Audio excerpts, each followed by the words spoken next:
সিনেমাটির শুরুতে আমরা এই মেয়েটাকে এই জায়গায় বসে থাকতে দেখি। এই মেয়েটার নাম হলো টেরেসা। সে তার দুই বন্ধু কেলেব আর জেসিকার সাথে এই জায়গায় ঘুরতে এসেছে। কেলেব আর টেরেসা এখানে বসে নিজেদের মতো মজা করছিল, কিন্তু জেসিকার শরীরটা একটু খারাপ হয়ে গেছে, তাই সে ঘরে শুয়ে আছে। টেরেসা ঘরে যায় জেসিকার খোঁজ নেওয়ার জন্য। গিয়ে দেখে সে চুপচাপ শুয়ে আছে। তখন টেরেসা এই বইটা পড়তে থাকে, কিন্তু হঠাৎ করে সেই সময় জেসিকা উঠে বসে এই বইটার লাইনগুলো নিজে থেকেই বলতে শুরু করে এবং বলতে বলতে হঠাৎ করে নিচে পড়ে যায়। তার মুখ থেকে কিছু একটা বেরোচ্ছিল। তখন টেরেসা তার কাছে যায় আর ঠিক সেই সময় সে টেরেসার মাথার চুল সমেত চামড়াটা তুলে দেয়। এই অবস্থায় টেরেসা এইখানে আসে। তাকে দেখে কেলেব পুরোপুরি অবাক হয়ে যায়। টেরেসার পেছনে পেছনে এখানে জেসিকা আসে এবং জলে ঝাঁপ মারে। তাকে বাঁচানোর জন্য কেলেবও জলে ঝাঁপ মারে, কিন্তু সে কেলেবের মাথাটা শরীর থেকে আলাদা করে দেয় এবং জল থেকে বেরিয়ে এসে শূন্যে ভাসতে থাকে। এরপর সিনেমাটিতে আমাদের একদিন আগে নিয়ে যাওয়া হয়, যেখানে আমরা এই মেয়েটাকে দেখতে পাই। এই মেয়েটার নাম হলো বেদ। বেদ তার দিদি অর্থাৎ এলির কাছে কয়েকদিন থাকার জন্য আসে। এলির নিজের স্বামীর সাথে ডিভোর্স হয়ে গেছে। সে তার 3 ছেলে মেয়ের সাথে এই কমপ্লেক্সে থাকে। এবার তোমাদের এলির ছেলে মেয়েদের সাথে একটু পরিচয় করে দিই। এটা হলো এলির ছেলে ড্যানি, মেয়ে ব্রিজেট আর পরিবারের সব থেকে ছোট মেয়ে ক্যাসি। এখানে তোমাদের একটা এক্সট্রা ইনফরমেশন দিয়ে দিই, বেদ একটা মিউজিক ব্যান্ডের সাথে কাজ করে এবং বর্তমানে সে প্রেগনেন্ট হয়েছে। তো যাই হোক, বেদ আর এলি নিজেদের মধ্যে ঘরে বসে কথা বলছিল আর বাচ্চারা বাইরে পিজা আনতে গেছিল। তারা যখন পিজা নিয়ে গাড়ি থেকে পার্কিং লটে নামে, ঠিক সেই সময় ভূমিকম্প শুরু হয়।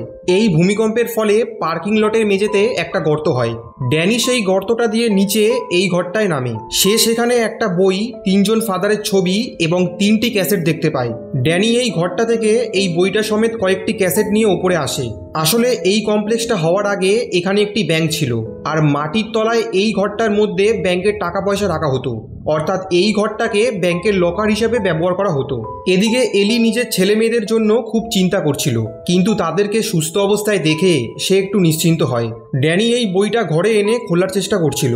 ঠিক সেই সময় এই নোকের মতো জিনিসটায় তার হাত কেটে যায় এবং তার রক্তটা এই বইটাতে পড়ে।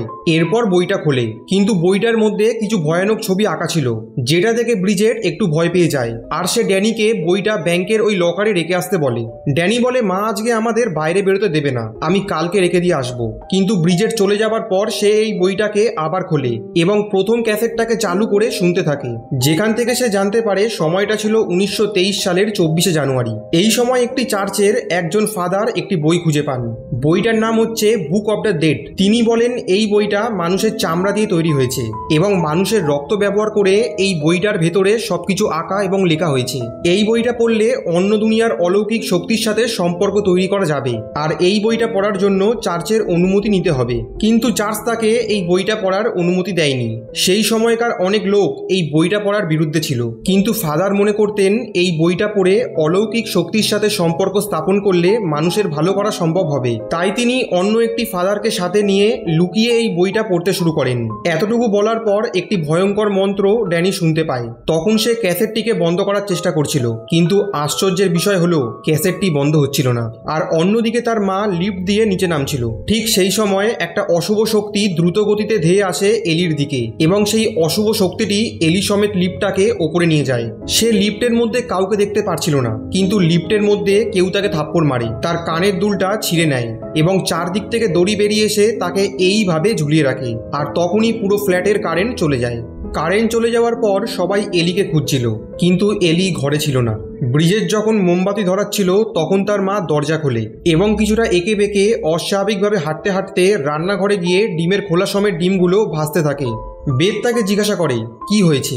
সে বলে, আমি একটা স্বপ্ন দেখছিলাম যেখানে আমরা সবাই একটা সুন্দর জঙ্গলের মধ্যে বসে আছি, আর আমি তখন ভাবছিলাম কখন আমি তোমাদের সবাইকে কামড়ে তোমাদের শরীরের ভেতর ঢুকবো, কারণ আমি চেয়েছিলাম আমরা একটা সুখী পরিবার হিসেবে বাঁচবো।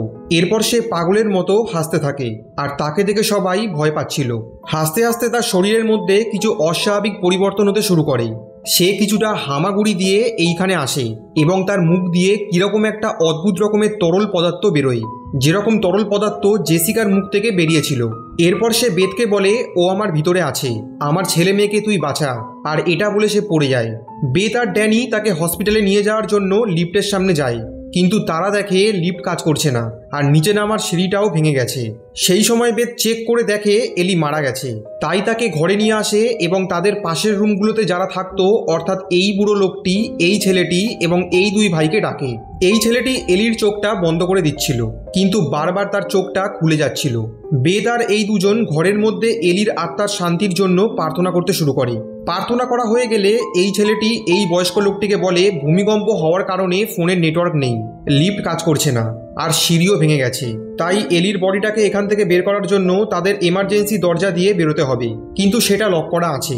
তাই এই দুজন গিয়ে এই লকটি ভাঙতে থাকে।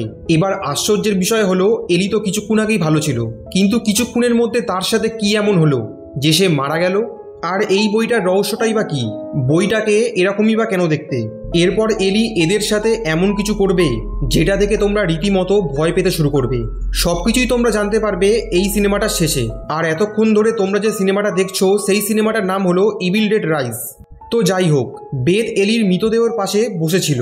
তখন তার ফোনে একটা ভয়েস মেল আসে, যেখানে সে শুনতে পায় তার দিদি তার কাছে সাহায্য চাইছে। তার দিদি তাকে বলছে, আমি আগুনে পুড়ছি, আমাকে বাঁচাও। কথাটা শেষ হতেই ফোনের স্ক্রিনটা ভেঙে যায়, আর তখনই এলি উঠে বসে। সেই মুহূর্তে বেদ তার গায়ে হাত দিয়ে দেখে তার গা জ্বরে পুড়ে যাচ্ছে। তাই তারা সবাই মিলে তাকে বাথরুমে নিয়ে গিয়ে বাথটবে স্নান করাতে থাকে। কিন্তু বাথটবে স্নান করানো মাত্রই এলির চোখ দুটো উল্টে যায় এবং এই জায়গাটিতে সে লাফিয়ে উঠে ভয়ানকভাবে চিৎকার করতে শুরু করে। চিৎকারের শব্দটা এতটাই জোরে ছিল যে এতে সমস্ত কাজ ভেঙে যায়। কিন্তু কিছুক্ষণ চিৎকার করে সে থেমে গিয়ে জলের মধ্যে পড়ে যায়। সবাই ভয় পেয়ে অবাক হয়ে এই দৃশ্যটা দেখছিল। এবার সে বাথটব থেকে মুখ বের করে ভয়ানকভাবে হেসে বলে, তোমাদের মা এখন পোকাদের সাথে আছে। কথাটা শেষ করা মাত্রই সে হামাগুড়ি দিয়ে ভয়ঙ্করভাবে তাদের দিকে এগিয়ে আসে আর একটা কাচের টুকরো হাতে করে নিয়ে এসে বেতের হাতে ঢুকিয়ে দেয়। এদিকে ব্রিজেট তার মাকে চিৎকার করে থামতে বলে। তখন তার মা তাকে বলে, আমি জানি না আমার সাথে কি হয়েছে, কিন্তু আমি এতটুকু জানি আমি তোমাদের মতো দুধ খাওয়া পোকাদের হাত থেকে মুক্তি পেয়েছি। এটা বলেই সে এই যন্ত্রটা নিয়ে ব্রিজেটের ওপর লাফিয়ে পড়ে আর সেটাতে নিজের রক্ত লাগিয়ে ব্রিজেটের চোখের কোণায় ঢুকিয়ে দেয়। সেই সময় ড্যানি চেয়ার নিয়ে এসে তার মাকে পিছন দিক থেকে মারে। আর এদিকে এই ছেলেটি চিৎকারের শব্দ শুনতে পেয়ে ঘরে ঢোকে। ঠিক সেই সময় এলি এই ছেলেটির ওপর ঝাঁপিয়ে পড়ে ওর একটি চোখ তুলে নিয়ে এই ছেলেটির মুখে ছুঁড়ে মারে। চোখটা গলায় বেঁধে এই ছেলেটি এখানেই মারা যায়। এলি যখন এই ছেলেটির ওপর ঝাঁপিয়ে পড়েছিল তখন এলি সমেত এই ছেলেটি ঘরের বাইরে চলে গেছিল। তাই সুযোগ বুঝে বেদ ঘরের দরজাটি বন্ধ করে এই ভারী জিনিসটা দরজার সামনে দিয়ে দেয়। বেদ আই হোল দিয়ে দেখে এলি সবাইকে এক এক করে মারছিল, আর এই বয়স্ক লোকটির কাছে একটা বন্দুক ছিল।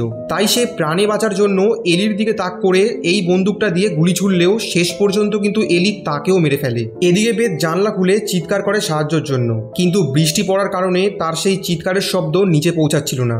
অন্যদিকে ড্যানি আর ব্রিজেটের মধ্যে ঝগড়া লেগে যায়। ব্রিজেট ড্যানিকে বলে, তুই ওই বইটা এনেছিস বলে আমাদের সাথে এইসব হচ্ছে। তখন বেদ এসে তাদের দুজনকে থামায়। ড্যানি বেদকে বলে, আমি তোমাকে কিছু দেখাতে চাই। তখন ড্যানি আর বেদ এই ঘরটায় আসে এবং ড্যানি বেদকে এই বইটা আর এই ক্যাসেটগুলো দেখাতে থাকে। এদিকে পাশের ঘরে ক্যাসি আর ব্রিজেট বসেছিল, কিন্তু তখন ব্রিজেট রান্নাঘরে যায়। সে রান্নাঘরে গিয়ে নিজের গালের কেটে যাওয়া অংশটাকে দেখছিল। সেই সময় বাইরে থেকে এলি সেই গানটা গাইতে শুরু করে, যে গানটা গেয়ে সে ক্যাসিকে ঘুম পাড়াতো। তখন ক্যাসি দরজার সামনে গিয়ে আই হোল দিয়ে নিজের মাকে দেখে। সে এলিকে বলে, মা তোমার কি হয়েছে? এলি বলে, তোমার বাবার সাথে ঝগড়া হওয়ার কারণে আমি একটু চিন্তায় ছিলাম, কিন্তু আমি এখন ঠিক হয়ে গেছি। আমরা সবাই মিলে আবার একসাথে থাকবো, তুমি দরজাটা খুলে দাও। আর বাচ্চা মেয়েটি ভাবে তার মা হয়তো ঠিক হয়ে গেছে, তাই সে দরজাটা খুলে দেয়। ঠিক তখনই এলি দরজার ফাঁক দিয়ে হাত বের করে তার গলা টিপে ধরে, কিন্তু দরজার সামনে ভারী এই জিনিসটা থাকার কারণে সে দরজা খুলে ঘরে আসতে পারছিল না। ক্যাসির চিৎকারের শব্দ শুনতে পেয়ে ড্যানি আর বেদ এসে তাকে বাঁচিয়ে নেয়। এরপর বেদ ড্যানিকে বলে ক্যাসিকে নিয়ে ঘরে যেতে। এদিকে রান্নাঘরের মধ্যে ব্রিজেটের সাথে কিছু অস্বাভাবিক ঘটনা ঘটতে থাকে। তার নাক দিয়ে কালো রক্ত আর মুখ দিয়ে পোকা বেরোতে শুরু হয়। রান্নাঘর থেকে বাসন পড়ার আওয়াজ শুনতে পেয়ে বেদ রান্নাঘরে গিয়ে দেখে ব্রিজেট এই জায়গায় উঠে কাচের একটি গ্লাস চিবিয়ে চিবিয়ে খাচ্ছে। বেদকে দেখা মাত্রই সে হামাগুড়ি দিয়ে তার দিকে তেড়ে আসে। বেদ পালানোর চেষ্টা করে, কিন্তু সে বেদকে ধরে এই জিনিসটা দিয়ে বেদের পায়ের চামড়া তুলে নেয়। তখন বেদ একটি প্রেসার কুকার দিয়ে ব্রিজেটকে মারে। চিৎকারের শব্দ শুনতে পেয়ে ড্যানি এখানে আসে, আর ড্যানিকে দেখা মাত্রই ব্রিজেট তাকে তাড়া করে এই ঘরটিতে আসে। এই ঘরটিতে এসে সে ক্যাসির দিকে ছুটে যায়, কিন্তু তখন ক্যাসি পুতুলের মাথা লাগানো লাঠিটা ওর দিকে ঘুরিয়ে দেয়। এর ফলে লাঠিটা ওর মুখের ভেতর দিয়ে ঢুকে মাথার পিছন দিক দিয়ে বেরোয়। ব্রিজেট মুখের ভেতর থেকে লাঠিটা বের করে সেখানেই পড়ে যায়। বাচ্চা মেয়েটি চোখের সামনে এত কিছু ঘটতে দেখে পুরোপুরি ভয় পেয়ে যায়। বেদ তাকে বলে, তুমি চিন্তা করো না, সব কিছু ঠিক হয়ে যাবে। এদিকে ড্যানি ব্রিজেটের দেহটাকে এইভাবে বেঁধে দেয় যাতে সে তার মায়ের মতো তাদের ওপর আক্রমণ করতে না পারে। বেদ ড্যানিকে বলে, আমি বাকি ক্যাসেটগুলো শুনবো, কারণ সে মনে করত ওই ক্যাসেটগুলোর মধ্যেই হয়তো এই সব কিছু বন্ধ করার উপায় বলা আছে। কিন্তু কারেন্ট না থাকার কারণে ব্যাটারির মাধ্যমে বেদ ক্যাসেটগুলো শুনতে শুরু করে। আর শোনার আগে সে একটি চাকু ড্যানির হাতে দিয়ে ঘরের দরজাটি বন্ধ করে দেয়। এদিকে ব্রিজেট ড্যানি আর ক্যাসির ওপর আক্রমণ করে। ড্যানি নিজের হাতে থাকা চাকুটা ব্রিজেটের পেটে ঢুকিয়ে দেয়, কিন্তু ব্রিজেট তার পেট থেকে চাকুটা বের করে ড্যানির হাতে ঢুকিয়ে দেয় এবং নিজের মুখ থেকে রক্ত বের করে ড্যানির মুখের ওপর ফেলতে থাকে। ঠিক সেই সময় এই জিনিসটার মাধ্যমে ড্যানি ব্রিজেটের গায়ে আগুন লাগিয়ে দেয়। ঘরের মধ্যে কানে হেডফোন লাগিয়ে বেদ ক্যাসেটগুলো শুনছিল, যেখানে ফাদার বলছিল এই বইটাকে পুরোপুরি নষ্ট করা সম্ভব নয়। এই বইটা পড়ে সে শয়তানকে জাগিয়ে তুলেছে। এই শয়তান যার শরীরে ঢুকবে তাকে আগুনে পুড়িয়ে দিলেও কিছু হবে না, এমনকি মাটির তলায় পুঁতে দিলেও কিছু হবে না, তার শরীরটাকে কেটে টুকরো টুকরো করে ফেলতে হবে। ফাদার যখন বুঝতে পারে তিনি অনেক বড় ভুল করে ফেলেছেন, তখন তিনি তার পরিচিত একজনকে বইটিকে ব্যাংকের লকারে রেখে আসতে বলেন, অর্থাৎ এই কমপ্লেক্সটা তৈরি হওয়ার আগে যে ব্যাংকটা এখানে ছিল। এদিকে এলি ভেন্টিলেশনের জায়গা দিয়ে ঘরের মধ্যে ঢোকে আর জানলার কাচের মধ্যে তাকে দেখে বেদ পুরোপুরি ভয় পেয়ে একটু দূরে সরে গেলে তার হাত লেগে ক্যাসেটটা বন্ধ হয়ে যায়। কিন্তু তখন আমরা দেখি এলি নিজের হাতের আঙ্গুল দিয়ে ক্যাসেটটিকে চালাচ্ছে আর ফাদারের বলা শব্দগুলো তার মুখ দিয়ে বেরোচ্ছে। বেদ ভয় পেয়ে গিয়ে একটা স্ক্রুড্রাইভার ওর গলায় ঢুকিয়ে দেয়, কিন্তু এলি বেদকে ছুঁড়ে বাইরে ফেলে দেয়। বেদ বাইরে এসে দেখতে পায় ড্যানি মারা গেছে। সেই সময় পেছন দিক থেকে এলি বেতের ওপর ঝাঁপিয়ে পড়ে। এলি বুঝতে পারে বেতের পেটে একটি বাচ্চা আছে, তাই সে সেই বাচ্চাটিকে বের করার চেষ্টা করে। তখন ক্যাসি একটি কাঁচি বেতের দিকে ছুঁড়ে মারে আর বেদ কাঁচিটা নিয়ে এলির নাকে ঢুকিয়ে দেয়। এলি একটু শান্ত হয়, তাই সুযোগ বুঝে বেদ ক্যাসিকে নিয়ে ঘর থেকে বেরিয়ে আসে। ঘর থেকে বেরিয়ে এসে তারা দেখে মৃতদেহগুলো এদিক ওদিকে ছড়িয়ে পড়ে আছে এবং লিফটের দরজা খুলছে আর বন্ধ হচ্ছে। তাই বেদ ঠিক করে এমার্জেন্সি দরজাটা ভেঙে নিচে নামবে। এই হাতুড়িটা দিয়ে সে দরজার তালাটা ভাঙতে শুরু করে, কিন্তু কোনো ফল না হওয়ার কারণে এই বয়স্ক লোকটির বন্দুকটা তুলে নেয় দরজাটির তালাটি ভাঙার জন্য। কিন্তু ঠিক সেই সময় এলি তাদের দিকে ছুটে আসলে সে এলির পায়ে একটি গুলি করে। এলি নিচে পড়ে যায়। আবার যখন সে এলিকে গুলি করতে যাবে তখন এই বয়স্ক লোকটি বেতের পা ধরে বলে, আমার বন্দুক আমাকে ফিরিয়ে দে। তাই সে বন্দুকের পিছন দিকটা দিয়ে এই লোকটির মাথা ফাটিয়ে দেয় এবং এলির হাতে গুলি করে। এর ফলে সে নিচে পড়ে যায়। কিন্তু ঠিক সেই সময় ব্রিজেট আর ড্যানি ঘর থেকে বেরিয়ে এসে নিজের মায়ের সামনে বসে কাঁদলেও কিছুক্ষণ পর ক্যাসি আর বেদের দিকে তাকিয়ে হাসতে শুরু করে এবং এলি বলে, ভোর হওয়া পর্যন্ত এখানে কেউ বাঁচবে না। তখন আর সময় নষ্ট না করে বেদ ক্যাসিকে নিয়ে লিফটের মধ্যে আসে আর কিছুটা চেষ্টা করার পর লিফট চালু হয়। কিন্তু আমরা দেখি এলির দেহ ড্যানি আর ব্রিজেট ছিঁড়ে ভেতরে প্রবেশ করতে চাইছে, অর্থাৎ এরা এখন একসাথে মার্চ হয়ে যাবে, ঠিক যেমনটা এই বইটাতে দেখানো হয়েছিল।